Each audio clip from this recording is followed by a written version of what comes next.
নমস্কার বন্ধুরা, সর্বাণী রান্নাঘরে আপনাদের সবাইকে স্বাগত জানাই।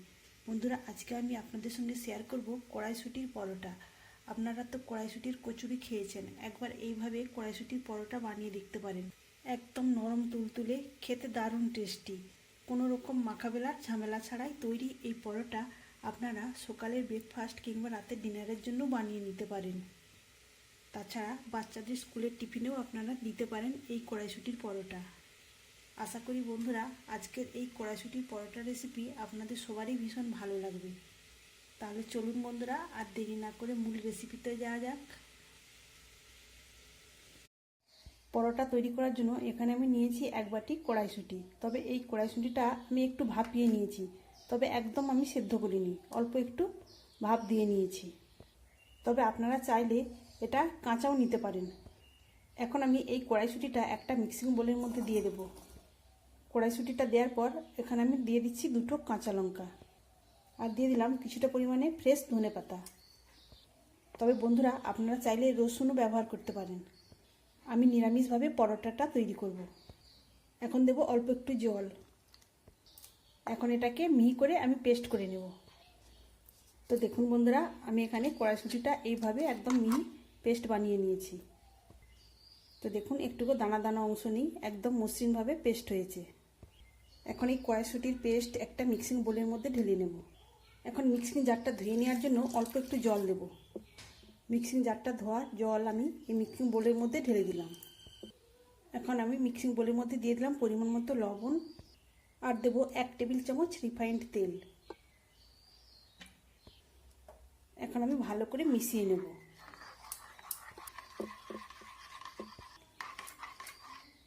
আমি খুব ভালো করে এটাকে মিশিয়ে নিয়েছি। এখন আমি এর মধ্যে দিয়ে দেবো 1 বাটি ময়দা, তবে আপনারা চাইলে আটাও দিতে পারেন। ময়দাটা এখন ভালো করে মিশিয়ে নেব। আমি এই বাটির মাপে 1 বাটি মটর কড়াইশুঁটি নিয়েছিলাম, আর এই বাটির মাপেই আমি নিলাম 1 বাটি ময়দা। আমি ময়দাটা খুব সুন্দর করে মিশিয়ে নিয়েছি, তবে এইটা অনেকটা ঘন মনে হচ্ছে। আমি আরও খানিকটা জল দেব, দিয়ে একটা পাতলা ব্যাটার তৈরি করে নেব।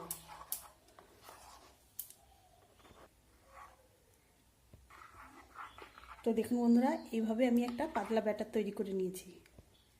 তবে এই ব্যাটারটা একদম পাতলা হবে না, আবার খুব ঘন হবে না, মিডিয়াম ঘনত্বের এই ব্যাটারটা রেডি করে নিতে হবে। এখন আমি এই মিশ্রণের মধ্যে দিয়ে দেব 1/2 চামচ ভাজা জিরা গুঁড়ো। পরোটাগুলো আরও টেস্টি করে তোলার জন্য আমি এই ভাজা জিরা গুঁড়োটা দিলাম।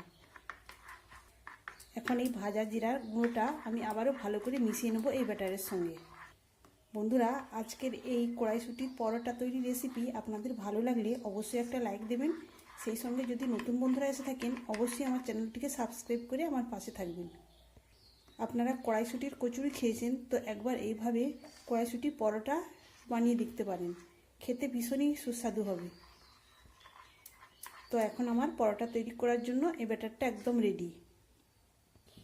আর এখানে ব্যাটারের ঘনত্বটা দেখুন।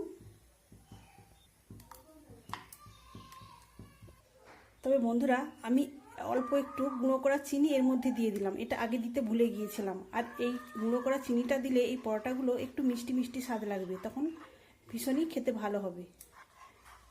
গুঁড়ো করা চিনি, তাই এটা মিশতে খুব বেশি সময় লাগবে না। আমি এই গুঁড়ো করা চিনিটা খুব সুন্দর করে মিশিয়ে নিয়েছি। আপনারা চাইলে এই চিনি দিতেও পারেন বা নাও পারেন, তবে চিনিটা দিলে একটু একটু মিষ্টি স্বাদ হবে, তখন খেতে ভালো লাগবে। পরোটাগুলো ভাজার জন্য গ্যাস অন করে একটা ফ্রাইং প্যান বসিয়ে দিয়েছি। ফ্রাইং প্যানটা গরম হয়ে গেছে, অল্প একটু রিফাইন্ড তেল নিয়ে আমি চারদিকটা এভাবে চাড়িয়ে দিলাম। তবে এই পরোটাগুলো ভাজতে খুব বেশি তেলের প্রয়োজন হবে না। তেলটা দেওয়ার পর আমি 1 হাতা করে ব্যাটার এর মধ্যে দিয়ে দেবো। ব্যাটারটা দেওয়ার পর আমি এই হাতার নিচের দিকটা দিয়ে এইভাবে চাড়িয়ে একটু বড় করে নেব।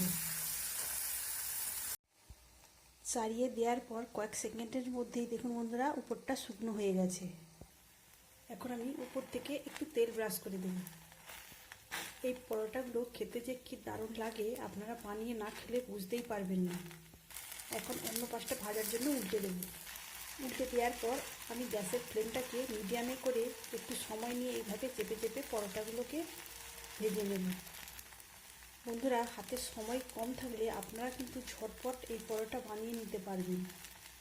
আর দেখতেই পেলেন মাখা বেলার ঝামেলা ছাড়াই কত অল্প তেলে এই পরোটা ভাজা হয়ে যায়।